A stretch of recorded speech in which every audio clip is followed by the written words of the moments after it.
There's a report from a Chinese newspaper that Kim Jong-un executed his uncle by throwing him in a cage with 120 starved dogs, and then they just went to town and ate him. Now, I'm not sure I believe the report, because it's a sketchy newspaper, even by Chinese standards. It's ranked like 19th out of 21 or something like that, and even the best newspaper in China is not accurate, so it very likely is not true. But the different stories that we've heard are this one, in terms of how he killed his uncle. There's another one that said he used like helicopter guns or like tremendous huge armament to shoot and kill him. He did like a firing squad but with gargantuan weapons, right? That's another story that we've heard. And how his father got killed, there's been a couple different stories.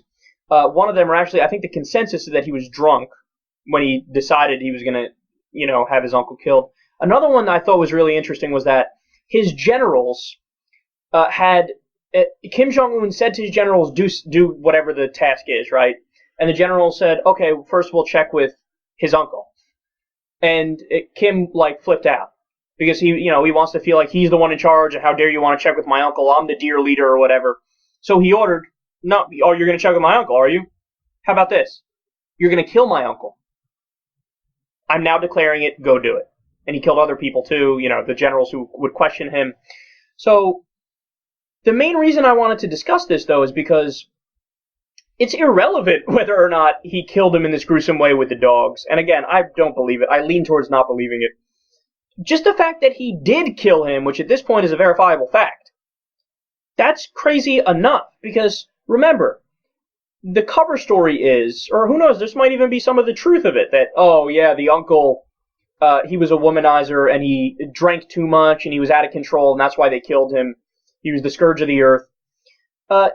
Just killing him and having that be the reason, you're mental, Kim Jong-un. Or killing him for the reason that I just described before, which is he questioned your authority or he was more in charge.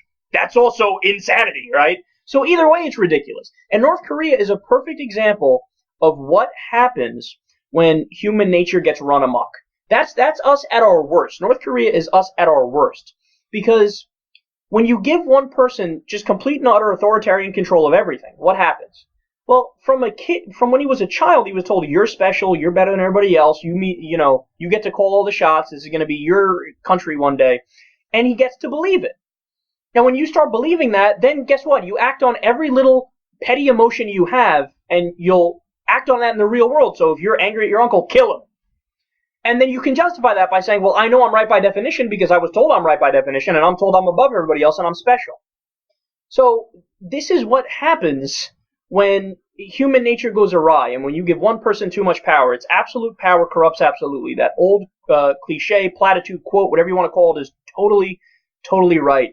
And the only upside of this is that it's not like there's no hope. I don't want to paint too bleak a picture here. I'm not on the Thomas Hobbes page. He's a philosopher who argued that Americans are always terrible beings at our core, and we're animalistic and will kill each other ruthlessly in all circumstances, left to our own instincts. And that I don't agree with him. I don't agree with that, but I also don't agree with the flip side. The argument that we're always cooperative and we'll always get along and we'll always try to make the best of things, and we're altruistic by nature. Neither one of those is true. They're both clearly extremes. Well, you can see by looking at the world, all the evidence points to the fact that both are true. We have the capacity in us to turn into North Korea and be like that, or we have the capacity to turn into Denmark or Norway. Everybody has healthcare, everybody has education, everybody has a great minimum standard of living. Everybody's got 6 weeks paid vacation at least. We could become either one of those things, and it's just a matter of which path we choose. Now, we know which one we should choose, and it's a matter of executing.